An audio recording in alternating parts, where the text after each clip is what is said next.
Eu convido a todos que abram as suas Bíblias no Evangelho de Marcos, no capítulo 4.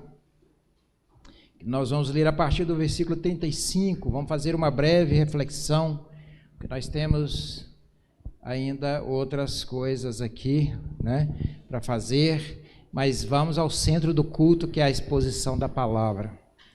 É o momento, todos os momentos são especiais, mas esse é o momento mais especial, quando a palavra do Senhor é exposta. Texto, Marcos, capítulo 4, versículos 35 a 41, que diz assim: Naquele dia, sendo já tarde, disse-lhes Jesus: Passemos para a outra margem. E eles, despedindo a multidão, o levaram assim como estava no barco, e outros barcos o seguiam. Ora, levantou-se grande temporal de vento, e as ondas se arremessavam contra o barco, de modo que o mesmo já estava a encher-se de água. E Jesus estava na popa, dormindo sobre o travesseiro. Eles o despertaram e lhe disseram: Mestre, não te importa que pereçamos? E ele, despertando, repreendeu o vento e disse ao mar: Acalma-te, emudece. O vento se aquietou e fez-se grande bonança. Então lhes disse: Por que sois assim tímidos? Como é que não tendes fé? E eles, possuídos de grande temor, diziam uns aos outros: Quem é este que até o vento e o mar lhe obedecem? Nós te agradecemos, Senhor, mais uma vez por estarmos aqui. Pedimos a tua ajuda, a tua bênção, em nome de Jesus. Amém. Irmãos, nós temos um hino do nosso inário, o de número 254, que foi feito exatamente inspirado nesse texto. Na verdade, podemos dizer que é uma interpretação poética desse texto, não é? O hino Sossegai, o número 254, que diz: Mestre, o mar se revolta e as ondas nos dão pavor, o céu se reveste de trevas, não temos um Salvador. Não se te dá que morramos? Podes assim dormir, se a cada momento nos vemos já prestes a submergir? As ondas atendem ao meu mandar, sossegai. Seja o encapelado o mar, a ira dos homens, o gênio do mal. Tais águas não podem a nau tragar, que leva o Senhor, Rei do céu e mar. Pois todos ouvem o meu mandar, sossegai, sossegai. Convosco estou para vos salvar, sossegai. Mestre, chegou a bonança, em paz vejo o céu e o mar. O meu coração goza a calma que não poderá findar. Firme ao teu lado, ó Mestre, dono da terra e céu. Eu hei de chegar bem seguro ao porto, destino meu. Queridos, mais uma vez Jesus está na beira do mar, que na verdade não é um mar, É o lago da Galileia. Ele é tão grande que eles chamam de mar. Ele tem 14 quilômetros de largura e mais de 20 de comprimento. Talvez 14 reto aqui, a gente quase que chega na rodoviária do Plano, Então é praticamente um mar, onde havia pescaria, pessoas viviam daquele local ali. E Jesus, nesse momento, ele estava pregando. Como eu já disse aqui, eles fecharam as portas das sinagogas para que ele não pregasse, mas ele era dono de tudo, rei de tudo, e ele usou a natureza, ele gostava de pregar à beira-mar, porque ele pregava por multidões, até porque não comportaria, uma sinagoga não comportaria a quantidade de pessoas que se aglomeravam para ouvir Jesus. E ele sempre, aquela prática, pegava um barco e afastava, e ali ele trabalhou o dia todo, os seus discípulos e ele expulsando demônios e fazendo a obra de Deus. Chegando à tardezinha, já escurecendo, ele ordena que os seus discípulos, já estavam no barco, que tocasse o barco e atravessasse aquele lago de 14 quilômetros à noite, E era talvez para descansar, relaxar um pouco. Nós sabemos depois que quando ele atravessaram, eles encontraram o endemoniado de Gadareno, Ali foi mais uma atividade cansativa, emocionalmente falando. E aquelas águas ali à noite, com certeza, eram tranquilas, serenas e sem problema algum. E eles tocaram o barco para o outro lado. Mas aquela região lá dá muitas tempestades. Vem um ar frio dos montes, de cima dos montes, vem, choca com aquele ar morno do mar, não é? Da Galileia, daquele grande lago, e causando ali um reboliço, às vezes, raramente, né, acontece. E quando acontece isso, a coisa realmente é feia. Não há escapatória para quem está no meio ali, porque o tumulto é muito grande. É como está dizendo aqui, eles iam no barquinho e aconteceu esse imprevisto, que não é um imprevisto, né? Com toda certeza, isso faz parte do curso, né, que eles estavam fazendo de 3 anos, curso de teologia, de pastoreio e tudo mais. E chegou aquelas vento terrível, aquelas ondas bravias, e o barquinho começou a desequilibrar, encher-se de água e não havia escapatória. Eles ficaram apavorados quando olha Jesus, né, estava na polpa lá, providenciou uma almofada, estava lá, ele certamente estava exausto, porque Jesus era 100% homem, assim como era também 100% Deus, mas quando ele era homem, 100% homem, ele era 100% homem mesmo, né? Ele estava agindo ali como ser humano naquele momento. E quando ele, por exemplo, ressuscitou Lázaro, ou quando ele logo em seguida vai dar ordem à natureza, ele está agindo como Deus. Então ele estava ali, não é, cansado, estava descansando, e eles apavorados olham e vê o mestre, e eles como que numa reprimenda ao mestre, né, diz: o senhor não se importa, nós vamos perecer, estamos a perecer aqui e o senhor está dormindo. E Jesus, na maior calma, acorda, né, e olha para o mar, olha para aquele vento grandioso, e ele apenas dá uma ordem, como uma mãe fala para um menino, né, sapeca, peralta, e ele fala: vento, fica quieto aí, mar também, você se aquete. E imediatamente eles ouvem, né, e obedecem, porque ali quem estava falando era o Criador, né, quem criou todas essas coisas. E eles, agora com mais medo, né, agora um temor santo, diz: quem é esse que até o mar e o vento lhes obedecem? Quem é esse que até o mar e o vento lhes obedece? Queridos, eu quero falar um pouco com vocês sobre o seguinte tema: sossegai. Né, é o cântico, né, e o que o Senhor falou também para eles: sossegai. E quero falar sobre 5 razões porque devemos sossegar nas tempestades. 5 razões porque devemos sossegar nas tempestades. Vamos ver essas 5 razões brevemente. E a primeira razão por que devemos descansar, sossegar nas tempestades, é porque as tempestades vão acontecer, queiramos ou não. As tempestades vão acontecer. Então, o que nós devemos fazer se as tempestades vão acontecer? Não é ficar apavorado, é se preparar de uma forma madura. Tem uma corrente de crentes, o que eles fazem? Eles procuram não só viver, mas principalmente ensinar uma ilusão, que não vai haver tempestade. Cada um procura, né, uma forma de viver em paz, viver seguro. Então, eles alegam que, afirmam: você não vai ter mais, acabou as tempestades, as dificuldades, as lutas. Isso não é bom, não é viável por 2 motivos. Primeiro, porque é uma mentira, né, uma ilusão.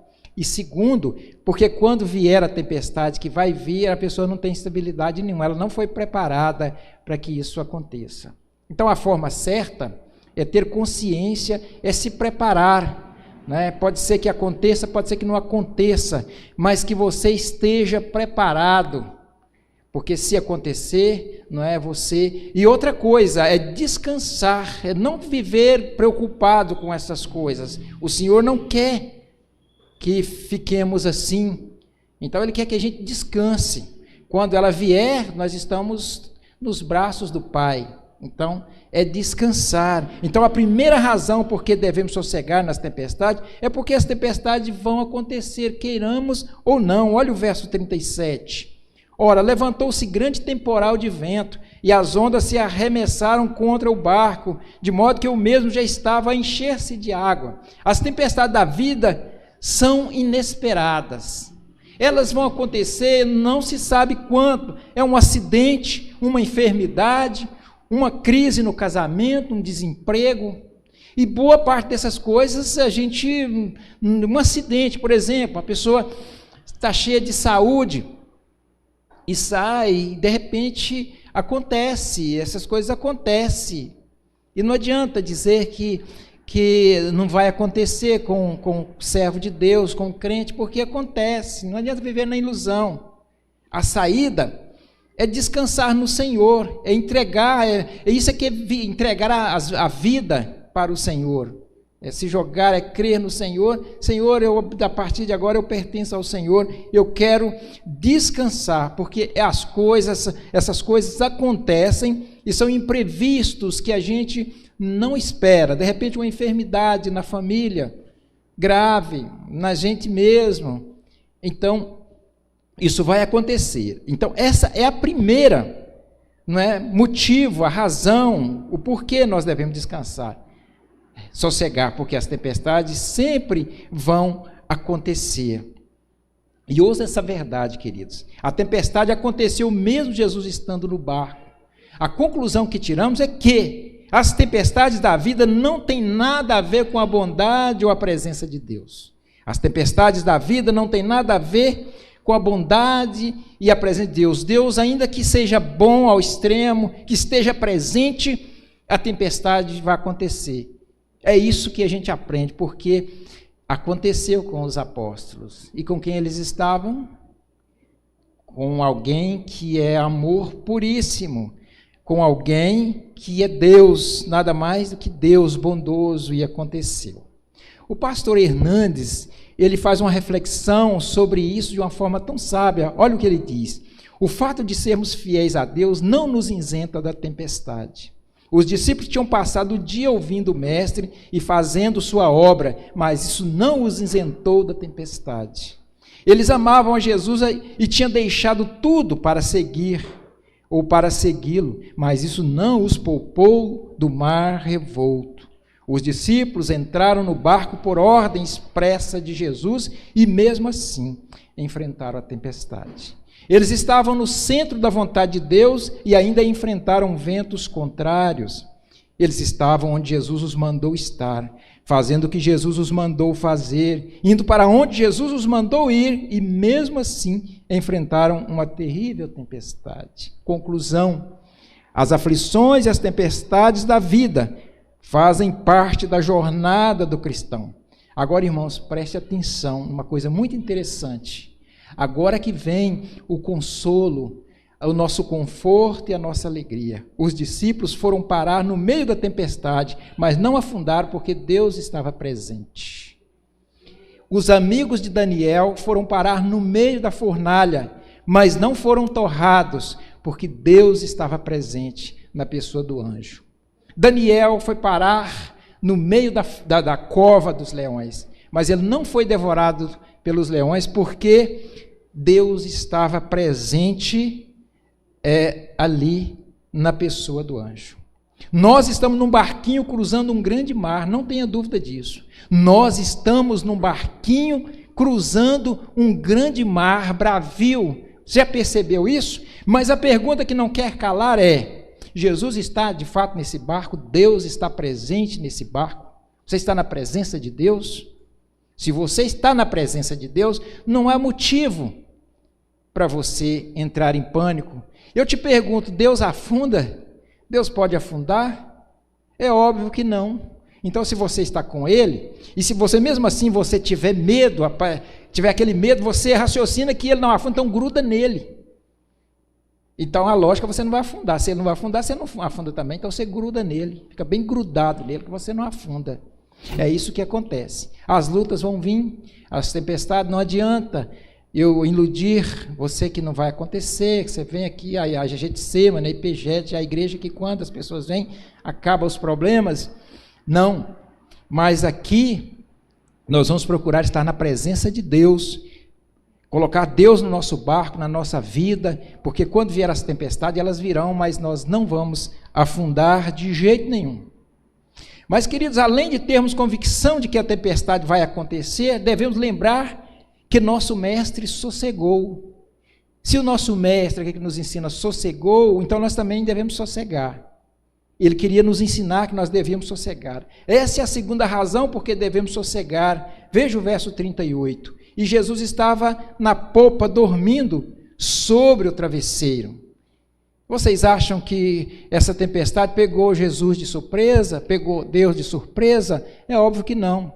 Jesus sabia muito bem que ia acontecer aquela tempestade. E ele sabe que vai acontecer a sua tempestade. E se você está passando por uma tempestade, ele está sabendo, ele está presente, ele está no barco. Ele sabia. Ele estava dormindo tranquilo. Até o sono dele, o sossego dele é didático. Ele estava ensinando que eles deveriam confiar, porque Deus estava presente, Ele estava presente. Então nós devemos sossegar, porque o nosso mestre sossegou, e o sossego de Jesus de fato é pedagógico. Os discípulos aprenderam muito naquele momento, quando veio aquela tempestade, e Jesus ali dormindo, e eles achando que Jesus estava, era um negligente, alguém como Jonas, que semelhante, Jonas dormia covarde, afugentando, e eles pensaram, mas eles aprenderam muitas coisas, e em várias passagens Deus nos ensina, queridos, a descansar nele, a confiar. Vocês lembram de Josué 1,9, que passagem interessante, quando o próprio Deus diz: não te mandei eu ser forte e corajoso, não temas, nem te espantes, porque o Senhor teu Deus é contigo por onde queres que andares. E o Salmo 40, vocês lembram o que diz o Salmo 40? Deus é o nosso refúgio e fortaleza, socorro bem presente nas tribulações, portanto não temeremos, ainda que a terra se transtorne e os montes se abalem no seio dos mares, ainda que as águas tumultuem e espumejem, e na sua fúria os montes se estremeçam. E no verso 10, ele vai dizer a mesma coisa que ele disse lá, porque aqui é Jesus dizendo. Ele vai dizer o mesmo que ele disse lá no barco. Olha o que ele diz no verso 10. Aquietai-vos, sossegai, e sabei que eu sou Deus. Sou exaltado entre as nações, sou exaltado na terra. Agora, querido, deixa eu dizer um negócio para vocês. É comum ter medo, dúvida. Isso é característico do ser humano. Porque você começa a se culpar, mas eu tenho medo. Será que o pastor está pregando? Ele não tem medo, ele não tem dúvida. A gente tem os nossos momentos de fragilidade, porque nós somos seres humanos, como os discípulos. Olha o que eles disseram no verso 38b.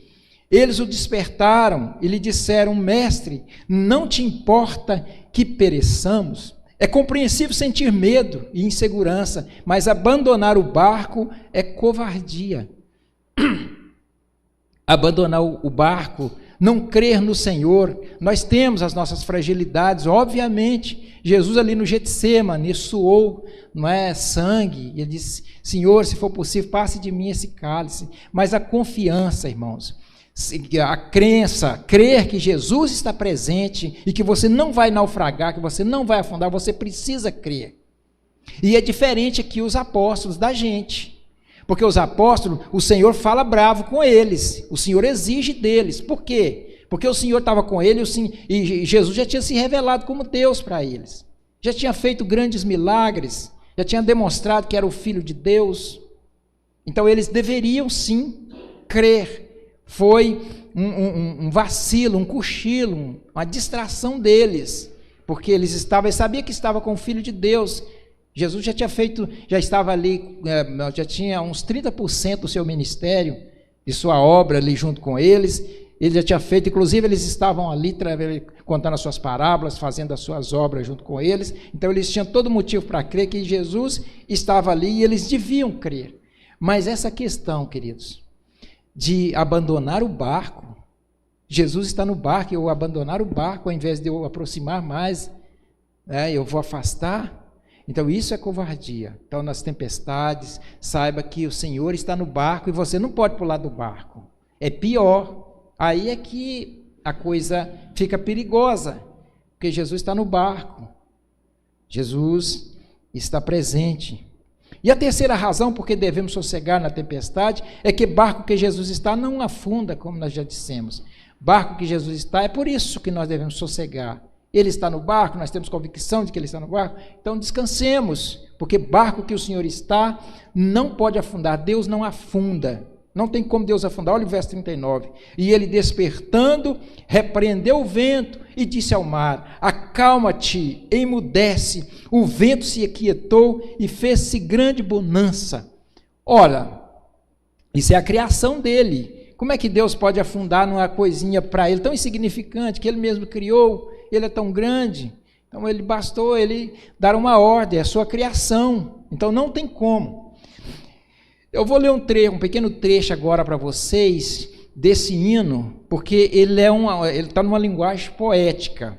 Então eu vou ler aqui e vou mostrar para vocês o que o autor está querendo dizer. Quando ele diz assim, ó, tais águas não podem a nau tragar, que leva o Senhor Rei dos céus e mares. Está dizendo assim, essas águas não vão poder afundar esse navio, porque esse navio está levando o Rei do céu e do mar.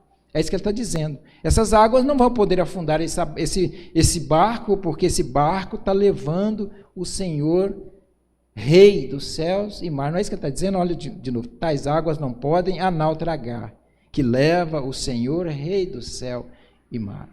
Então, ele é o Rei do céu e mar. Então, não tem como afundar. Quem está com Jesus, barco que Jesus está, não pode afundar e não afunda. Haja o que houver, Jesus nos ajudará a atravessar os problemas e a chegar em terra firme, queridos. As suas metas, seus projetos não vão naufragar, não vão afundar, em nome de Jesus. Continua com as suas metas, com os seus projetos, que se for da vontade de Deus, eles vão se realizar. Precisamos ser ousados. Deus se agrada. Deus se agradou de Josué e Caleb, e não gostou dos outros nem um pouco, e essa é a razão. A partir dali, o Senhor falou, vocês não vão herdar a terra, porque vocês são covardes, vocês não são ousados, vocês não são como meu servo Josué e Caleb, eu vou abençoar. Deus fica feliz quando você toma essa postura, e quando você vê, eu vejo que essa igreja aqui, queridos, está tomando essa postura, a tanto pregar, tanto falar, tanta exortação, essa igreja está ficando ousada, e Deus fica feliz, e ela vai crescer em todas as áreas, e ela vai ser abençoada, porque Deus fica muito feliz. Deus quer pessoas que confiam, realmente, creia que essa igreja vai sim crescer, e você já certamente está vendo. Cada evento que a gente faz, Deus nos surpreende, e às vezes a gente fica até com vergonha da gente mesmo, não é verdade? Porque Deus se agrada, Deus quer que sejamos valentes, que confiemos nele. A quarta razão por que devemos sossegar na tempestade, queridos, é que o Mestre exige isso de nós. Ele exige que nós descansemos nele. Ele exige, é uma ordem dele. Então ele disse, por que sois assim tímidos? Como é que não tendes fé? No verso 40. Essa exortação, como eu já disse para vocês, ela procede quando o Senhor fala, como é que vocês não têm fé? Como é que vocês são covardes? A palavra tímido aqui é covarde mesmo, no original. Por quê? Eles merecem essa exortação, como eu já falei para vocês, a questão deles é uma questão à parte. Eles sabiam que Jesus é o Senhor dos senhores, o Rei dos reis. Jesus já tinha se apresentado a eles. Então é por isso que o Senhor os exorta. Mas, queridos, fé é mais que um sentimento, é uma ordem, é uma determinação. Eu determino, eu parto para cima, eu sou ousado, eu preciso ser. A fé exige atitude, a fé é esperar agindo, é esperar e ao mesmo tempo agir. Você age e espera. Não é cruzar os braços e ficar inerte. Eu creio que o Senhor vai trazer aqui na minha porta, como a gente vê alguns testemunhos, né, estranhos.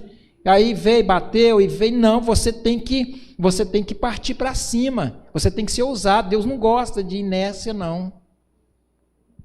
Tem que agir. A fé é combustível, é motivação. É ela que impulsiona a gente a agir. Quando nós agimos é que Deus age por nós, Ele peleja por nós. O Senhor não vai ficar pelejando e nós de braço cruzado, não. Então, fé, queridos, a demonstração da fé, da confiança, é a gente agir, partir para cima, determinação. não é simplesmente sentir, eu não estou crendo, eu não estou sentindo. Então, arregaça a camisa e vai em frente, vai em luta que você vai sentir. É uma decisão, é uma determinação a fé, queridos. A quinta razão e última, porque devemos sossegar na tempestade, é que a tempestade fortalece a nossa fé e aumenta nosso conhecimento sobre Jesus. Olha o verso 41. E eles, possuídos de grande temor, diziam uns aos outros: quem é este que até o vento e o mar lhes obedecem? E eu repito esse tópico: a tempestade, o objetivo nas nossas vidas da tempestade é de fortalecer a nossa fé e aumentar o nosso conhecimento. Então aproveite a tempestade, a sua dificuldade, a sua luta, para fortalecer a sua fé, porque vai acontecer algo grandioso, e nesse algo grandioso aí é que você vai ter mais experiência com Deus, vai ter a sua fé mais fortalecida, vai conhecer mais a Deus. Foi isso que aconteceu com eles naquela tempestade. O Senhor provocou aquela tempestade, ou levou eles para aquela tempestade. Como eu já disse, aquilo é didático, é para dar esse livramento, para eles presenciar essa ordem tremenda, grandiosa dele, dando ordem à natureza, e por isso causou esse espanto. Falou: quem é ele? Isso é Deus, nós estamos com Deus aqui, Deus está no nosso barco. E eles chegaram à conclusão: Deus está, isso que Deus quer na sua provação, na sua tempestade, é para você chegar a essa conclusão: Deus está aqui. Que coisa grandiosa que Ele acaba de fazer na minha vida, na vida do meu parente. Ele está presente, Ele é Deus mesmo. E é esse o motivo da luta, da tribulação na sua vida, para que você tenha mais fé. Não acontece isso, a fé da gente não sai fortalecida, nós não conhecemos mais a Deus. Eu falei: isso é o nosso Deus. Que Deus maravilhoso, Ele atua através de milagre mesmo. Milagre, queridos, é porque, o que significa milagre? É porque as coisas são tudo organizadas, existe lei para tudo, né, na natureza.